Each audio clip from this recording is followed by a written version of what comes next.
എപ്പിസോഡിന്റെ തുടക്കത്തിൽ തന്നെ നമ്മുടെ നെറൂട്ടോ കുട്ടപ്പനെയാണ് കാണിക്കുന്നത്. അവൻ പറയും, ഇനി എത്ര നേരമുണ്ട്, നമുക്ക് ഇപ്പോൾ തന്നെ ആ ബെല്ല് എടുക്കാമെന്ന് പറയുന്നു. അപ്പോൾ നെറൂട്ടോ അവൻ്റെ കയ്യിലുള്ള ബ്ലേഡുകളെല്ലാം കക്കാഷിയുടെ നേർക്കിനെറിയും. അതുകണ്ട് കക്കാഷി അവൻ്റെ കയ്യിലുള്ള ബ്ലേഡുകളും നെറൂട്ടോൻ്റെ നേർക്കിനെറിയും. അതുകണ്ട് കുട്ടപ്പനെ ഉണ്ടാക്കി അതിൽ നിന്ന് രക്ഷപ്പെടും. മാത്രമല്ല, കുട്ടപ്പനാണെങ്കിൽ ഒരു വലിയ ക്ലൗണിനെ നിർമ്മിച്ച് ഒരു ബ്ലേഡാക്കി മാറ്റി കക്കാഷിയുടെ നേർക്കിനെറിയാൻ റെഡിയായി നിൽക്കും. പക്ഷേ കക്കാഷി കറങ്ങി വന്ന് അവനെ പിടിച്ചു നിർത്തും. എല്ലാവരെയും ഞെട്ടിച്ച് കക്കാഷിയുടെ തൊട്ടുപുറകിലായിട്ട് നമ്മുടെ നെറൂട്ടോയുടെ വേറൊരു ഷാഡോ ഒരു കുനായും പിടിച്ചു നിൽക്കുന്നുണ്ട്. കത്തിയും എടുത്ത് അങ്ങനെ ലോക്ക് ചെയ്യും. അതിൽ കക്കാഷി പറയും, ഞാൻ ഇതുവരെയായിട്ടും മാച്ച് തുടങ്ങിയിട്ടതുപോലുമില്ല. അപ്പോൾ കക്കാഷി ചോദിക്കും, അപ്പോഴേക്കും നീ എന്നെ ലോക്ക് ചെയ്തോ? എന്നിട്ട് അവൻ സബ്സ്റ്റിറ്റ്യൂഷൻ ജിപ്സു യൂസ് ചെയ്യും. കുട്ടപ്പനും മറ്റുള്ളവരുമെല്ലാം ഇത് കണ്ട് അത്ഭുതത്തോടെ കൂടി നോക്കി നിൽക്കും. കട്ട് ചെയ്താൽ സാൻഡ് വില്ലേജിലെ എല്ലാ സെക്യൂരിറ്റീസിനെയും കൊന്നു തള്ളിയിരിക്കുകയാണ്. യൂറോ ആകെ കൺഫ്യൂഷനിലാണ്. അപ്പോൾ അവിടേക്ക് വന്ന 2 ദുഷ്ടന്മാർ യൂറോയോട് ചോദിക്കുകയാണ്, ഒരുപാട് താങ്ക്സ് യൂറോ, നീ ഞങ്ങൾക്ക് വേണ്ടി ഒരുപാട് കഷ്ടപ്പെട്ടു. അപ്പോൾ അവർ ചോദിക്കും, നിനക്ക് ഞങ്ങൾ ആരാണെന്ന് അറിയുമോ? അപ്പോൾ യൂറോ പറയും, നിങ്ങൾ ലോർഡ് സാസുരി, ലോർഡ് ദെയ്തറ അല്ലേ? ആക്ച്വലി യൂറോ അവരുടെ ഗ്യാങ്ങിൽപ്പെട്ട ഒരാളാണ്. യൂറോ എന്നിട്ട് ഈ 2 ദുഷ്ടന്മാർക്കും സാൻഡ് വില്ലേജ് മുഴുവൻ കാണിക്കാനായി കൊണ്ടുപോവുകയാണ്. ഇവർക്കാവശ്യം മറ്റാരെയുമല്ല, സാൻഡിൻ്റെ തന്നെ അൾട്ടിമേറ്റ് വെപ്പണായ നമ്മുടെ സാൻഡ് വില്ലേജിൻ്റെ ഹൊക്കാഗയുമായ ഗാറയാണ് അവർക്കാവശ്യം. സഞ്ചിയുള്ള ആ വില്ലൻ അവൻ്റെ കൈ നിവർത്തും. അവൻ്റെ കയ്യിൽ നിന്ന് ഒരു കുരുവി പുറത്തു ചാടും. അവൻ്റെ ജിപ്സ് ഉപയോഗിച്ച് ആ ചെറിയ കിളിയെ അവൻ ഒരു ഡീമൺ വലിയ കിളിയാക്കി മാറ്റും. എൻ്റെ ആർട്ട് എല്ലാവർക്കും കാണിച്ചു തരാം എന്ന് പറഞ്ഞ് അവൻ ആ പക്ഷിയുടെ മേൽ കയറിയിരുന്ന് അവിടെ നിന്ന് പറക്കാൻ ആരംഭിക്കും. ഈ മിഷൻ ഞാൻ വേഗം കംപ്ലീറ്റ് ആക്കി വരും. അവനാവട്ടെ അവർക്ക് എന്തൊക്കെ സിഗ്നൽ നൽകിയിട്ട് അവിടെ നിന്ന് പോകും. കട്ട് ചെയ്താൽ ഹൊക്കാഗെ ആൻറ്റിയും ജറായ മാമനും അസിസ്റ്റൻ്റ് ചേച്ചിയും ഒറ്റുനോക്കി നിൽക്കുകയാണ്. ഹൊക്കാഗെ ആൻറ്റി സാക്കുറയോട് ചോദിക്കും, നിന്റെ മൂവ്മെൻ്റ് എങ്ങനെയാണ്? അതിൽ അവൾ തലങ്ങും വിലങ്ങും നോക്കും. അവിടെയില്ല ഇവിടെയില്ല, പക്ഷേ എനിക്കറിയാം അവൻ എവിടെയാണെന്ന്. അവൾ കൈ ചുരുട്ടി നിലത്ത് ഒരൊറ്റ ഇടി. ആ ഇടിയിൽ തറ പിളങ്ങി. അതിൻ്റെ ഇടയിൽ കക്കാഷിയെ കാണും. 1 സെക്കൻഡ് എല്ലാവരും ഷോക്കായി പോകും. കുട്ടപ്പനാണെങ്കിൽ ഫ്രീസായി നിൽക്കുകയാണ്. അതിൽ കുട്ടപ്പൻ പറയും, സാക്കുറ അടിപൊളി. സാക്കുറ ഒരു മെഡിക്കൽ നിഞ്ച മാത്രമല്ല, അവളുടെ കഴിവുകൾ അധികമാണ്. അവൾക്ക് ഹൊക്കാഗെ ആൻറ്റി പോലെ ശക്തിയുണ്ട്. ഹൊക്കാഗെ പോലെ ഇവളെയും കാണാൻ സുന്ദരിയാണ്. ഇനി ഒരു കാരണവശാലും സാക്കുറയോട് ഇനി അടിക്കാൻ പോകരുത്. അങ്ങനെ പോയാൽ എൻ്റെ കാര്യം തീരുമാനമാവും.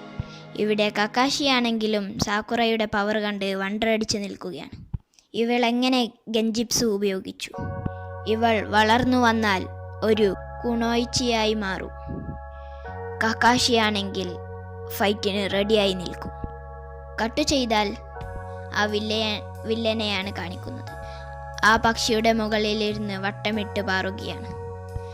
അവൻ ആ ഗ്രാമത്തിലുള്ള സെക്യൂരിറ്റിനെയെല്ലാം പോയിന്റ് ഇടുകയാണ്. കയ്യിലുണ്ടായിരുന്ന ഒരു തുണി പുറത്തെടുക്കും. ഈ ഉറുമ്പുകളെ വെച്ച് ഞാൻ ഈ ഗ്രാമം മൊത്തം നശിപ്പിക്കുമെന്ന് അവൻ പറയുന്നു. മാൻഷനിലാണെങ്കിൽ ഗാറയ്ക്ക് എന്തൊക്കെയോ ഒരു പിടി കിട്ടും. അവൻക്ക് ഒരു കുലുക്കവുമില്ലാതെ അവൻ അവിടെ കുത്തിരിക്കും. കട്ട് ചെയ്താൽ ഇപ്പോൾ കക്കാഷി കാട്ടിലൂടെ ഓടിക്കൊണ്ടിരിക്കുകയാണ്. അവൻ്റെ ശരീങ്കൻ ഉപയോഗിച്ച് കുട്ടപ്പനെയും സാക്കുറയും എവിടെയാണെന്ന് വാച്ച് ചെയ്തുകൊണ്ടിരിക്കുകയാണ്.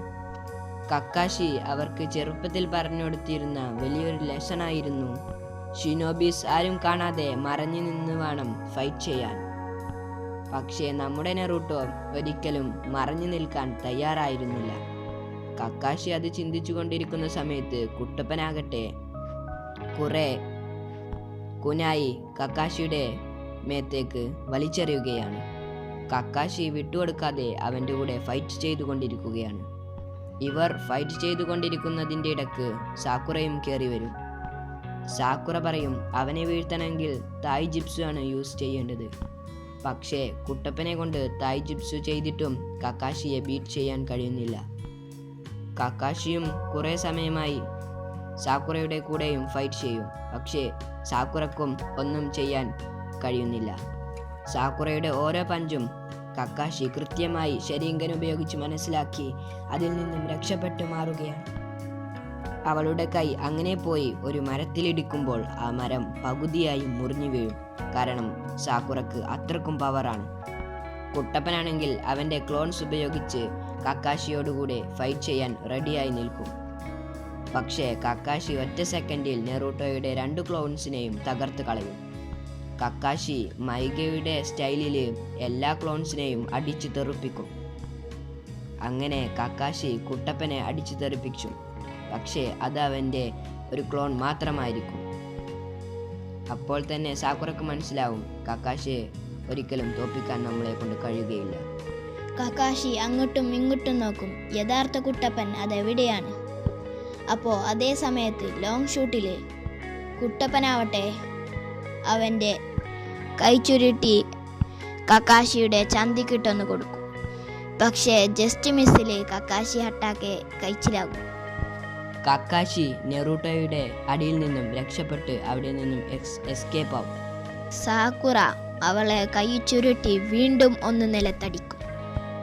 അവിടെ മുഴുവൻ തകർന്ന് കക്കാഷി അവിടെ നിന്ന് പൊളയുകയാണ്. പക്ഷേ കക്കാഷി വിട്ടുകൊടുക്കില്ല. അവൻ നെറൂട്ടോന്റെ ഓരോ ക്ലോണിനെയും അടിച്ചു തെറിപ്പിക്കും. മാമനാവട്ടെ കുട്ടപ്പൻ്റെയും സാക്കുറയുടെയും കളി കണ്ട് വണ്ടറടിച്ച് നിൽക്കുകയാണ്. അവരുടെ പേര് വിളിച്ച് ചേറിയുകയാണ്. കട്ട് ചെയ്താൽ ആ വില്ലനാവട്ടെ അവൻ്റെ കയ്യിലുണ്ടായിരുന്ന 3 ഉറുമ്പുകളെ താഴെയുള്ള ഗാർഡ്സിൻ്റെ മേലേക്ക് ഇടും. ആ 3 ഉറുമ്പുകളും 3 ഗാർഡ്സിൻ്റെ മേലേക്കായി ചാടും. സഞ്ചിക്കാരനാവട്ടെ എന്തൊരു ജിപ്സു ചെയ്തിട്ട് ആ 3 ഗാർഡ്സിനെയും പൊട്ടിത്തെറിപ്പിക്കും.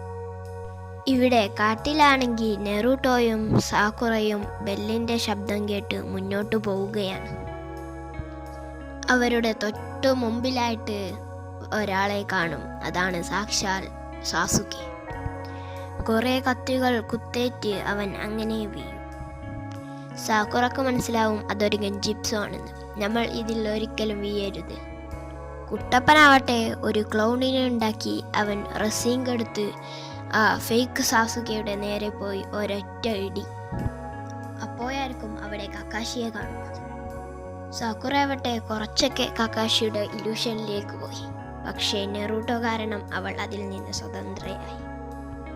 അപ്പോൾ സാക്കുറ പറയും, പണ്ടത്തെ പോലെ ഇപ്പോഴും എന്നെ മണ്ടിയാക്കാൻ കഴിയില്ല കക്കാഷി സെൻസേ. ഞങ്ങൾ എങ്ങനെയെങ്കിലും ആ ബെല്ല് കൈക്കലാക്കുമെന്ന് പറഞ്ഞ് കുട്ടപ്പനാവട്ടെ അവിടെ ദൂരത്തായി 2 ബെല്ലുകൾ ചാടിക്കടക്കുന്നത് കാണും. അവിടെയുണ്ടായിരുന്ന ഒരു കയറിൽ അകപ്പെട്ട് തൂങ്ങിക്കടക്കും. അങ്ങനെയും തൂങ്ങിക്കടക്കും. അതിൽ കക്കാഷി ചിരിക്കും. അപ്പോഴേക്കും കുട്ടപ്പനാവട്ടെ ആ ഗൻജിപ്സു തകർത്ത് കുട്ടപ്പനാവട്ടെ കക്കാഷിയുടെ തൊട്ടു ബാക്കിലായി വരും. കുട്ടപ്പനാവട്ടെ കൈ ചുരുട്ടി അങ്ങനെ പോയി കക്കാഷിയെ ഒരൊറ്റയിടി. പക്ഷേ കുട്ടപ്പൻ ഇടിച്ചത് കക്കാഷിയല്ല, ഒരു മരക്കഷ്ണത്തെയാണ്. കക്കാഷിയാവട്ടെ ഒരു സബ്സ്റ്റിറ്റ്യൂഷൻ ജിപ്സ് ഉപയോഗിച്ച് ഒരു മരത്തിൻ്റെ മുകളിൽ നിന്ന് ഇതെല്ലാം കാണുകയാണ്. കട്ട് ചെയ്താൽ ആ വില്ലനാവട്ടെ അവൻ്റെ പക്ഷിയുടെ മുകളിൽ ഇരുന്ന് ഓരോരുത്തരെയും തല്ലിക്കൊല്ലുകയാണ്. അവസാനം അവൻ ചെന്നുപെടുക വേറെ ആരുടെയും മുമ്പിലല്ല, സാക്ഷാൽ ഗാറയുടെ മുന്നിലാണ്. അവർ 2 പേരും മുഖത്തോട് മുഖം നോക്കി നിൽക്കുന്നതോടെ ഈ എപ്പിസോഡ് അവസാനിക്കുകയാണ്. ലൈക്ക് ചെയ്യാനും സബ്സ്ക്രൈബ് ചെയ്യാനും ഷെയർ ചെയ്യാനും മറക്കല്ലേ.